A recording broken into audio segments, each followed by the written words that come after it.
Hoy les voy a contar la historia de 600 hombres que fueron usados como conejillos de indias por médicos que se ganaron su confianza a base de engaños. Hola chicos, ¿qué tal? ¿Cómo han estado? Yo soy Fiorella, para los que no me conocen. Bienvenidos una vez más a este canal.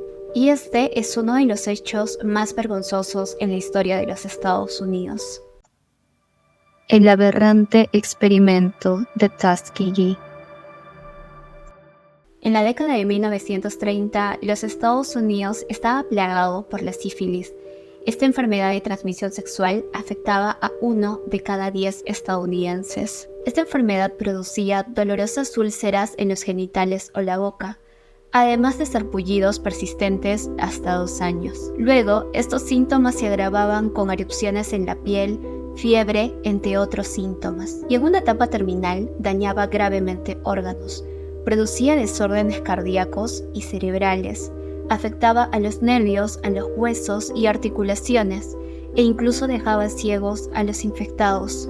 Realmente era una enfermedad muy terrible. Era muy difícil disminuir los contagios. Se hablaba del sexo sin protección, pero esta enfermedad también se podía transmitir mediante el parto. Los avances médicos eran muy escasos. Existían tratamientos con mercurio y bismuto que para nada eran confiables y peor aún eran extremadamente dañinos. Hoy en día sabemos que estos metales pesados son catalogados como tóxicos, pero en esa época aún se estaba descubriendo sus efectos dañinos. Y estos médicos estudiosos de la enfermedad se preguntaban dos cosas en particular. ¿Se justifica el uso de tratamientos arriesgados en la fase terminal de la enfermedad? Y la otra pregunta era si la raza de los infectados cambiaba el progreso de la enfermedad. Muchos médicos creían que la sífilis afectaba de formas diferentes a infectados blancos y negros. Se creía que atacaba el sistema neurológico de pacientes blancos y el sistema cardiovascular en pacientes negros. Había poca evidencia para esta teoría.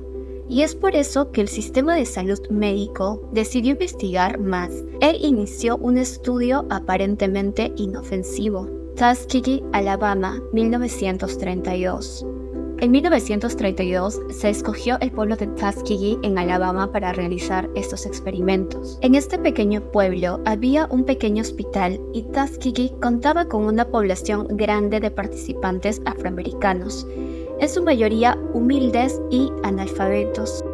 El sistema de salud trabajó con doctores y enfermeras de este pequeño hospital. Reclutaron a 400 hombres negros con sífilis terminal no contagiosa y 200 hombres sin sífilis como grupo de control. Pero su plan de reclutamiento se basó en una mentira y en promesas falsas. La verdadera intención de los investigadores era observar cómo la sífilis progresaba con tratamiento mínimo y cómo se comportaba esta enfermedad en cada una de sus etapas. Pero los pacientes les dijeron que recibirían tratamiento gratuito para sus condiciones, gastos de transporte y hasta comida. Al inicio, los pacientes recibieron tratamientos que ya existían, pero pronto fueron reemplazados por simples placebos.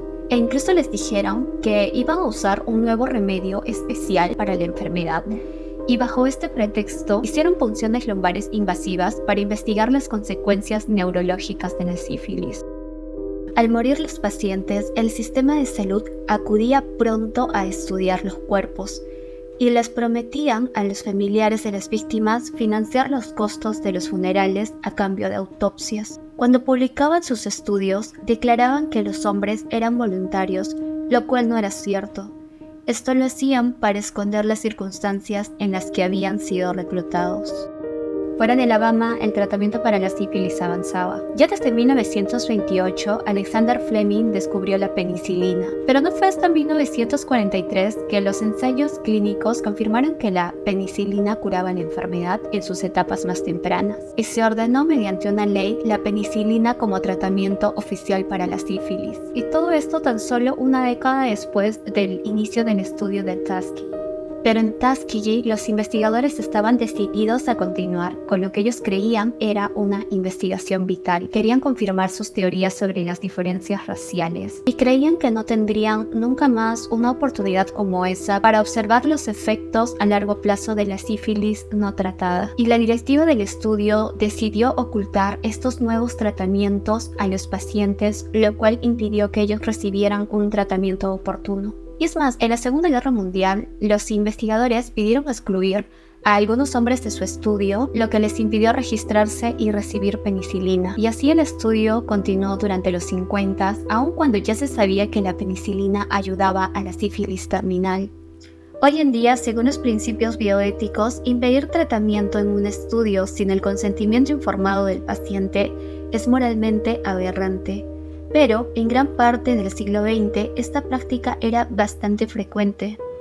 En 1946, Estados Unidos también hizo estudios en Guatemala infectando directamente con enfermedades de transmisión sexual a más de 1.500 personas, entre ellos reos, trabajadores sexuales, soldados y pacientes mentales.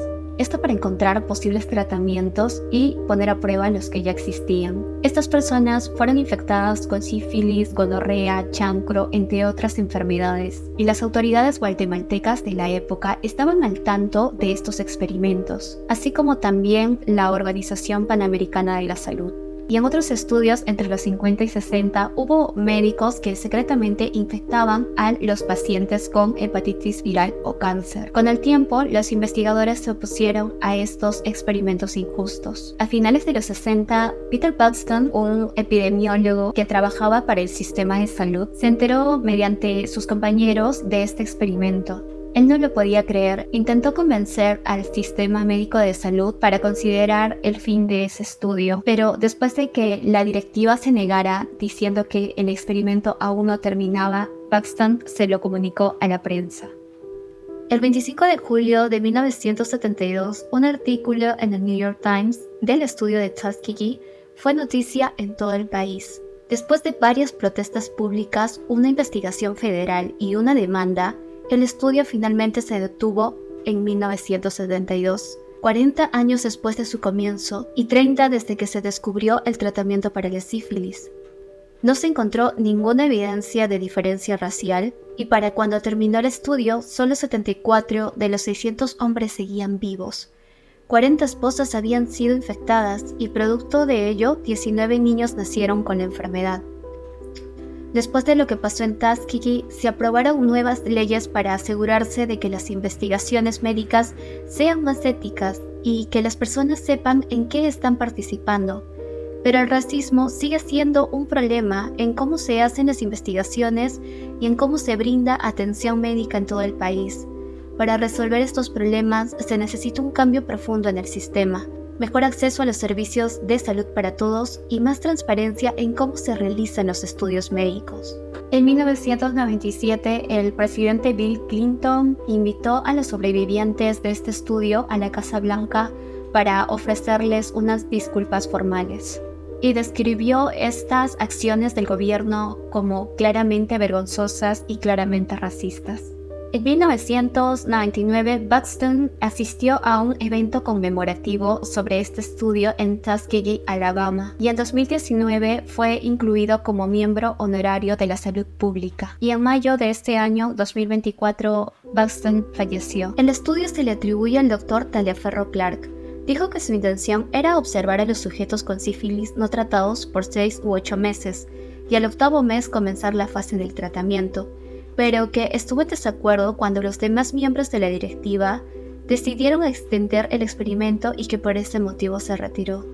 También estuvieron involucrados el director del hospital de Tuskegee, el Dr. Eugene Thibault, quien también era afrodescendiente, cabe recalcar, y por otro lado el Dr. Oliver Wincher, quien desarrolló los protocolos que se iban a seguir durante el estudio y encargado de reclutar a los sujetos. El Dr. Cario von Pereira Bailey, director del experimento, que luego le cedió el cargo al Dr. Raymond von der Heer. Este último fue quien hizo que el estudio se extendiera. También fue quien decidió realizar la punción lumbar. Se encontraron unas cartas que le enviaba el Dr. Wincher al Dr. von der Heer, en donde lo felicitaba por escribir cartas engañosas y tramposas a los sujetos. Solo hubo una persona que participó durante los 40 años de estudio. Esta persona fue la enfermera Eugene Rivers, que fue asistente de todos los directores de investigación que pasaron durante el estudio. Este tipo de ideologías, en el que se asegure que el mayor bien está en el futuro y que por tanto el fin justifica los medios, llevan a cometer grandes aberraciones para lograr, entre comillas, un mundo mejor, tal como cuando el comunismo asesinó a más de 50 millones de personas en Rusia, China y otros países para lograr este mundo mejor, o la cura a alguna enfermedad como lo es el estudio en Tuskegee.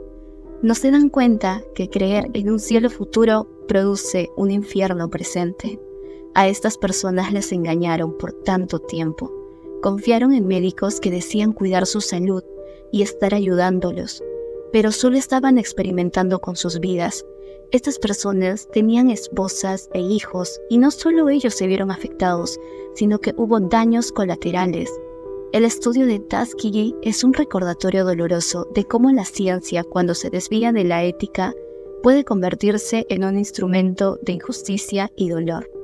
La medicina ha cometido grandes aberraciones en el pasado.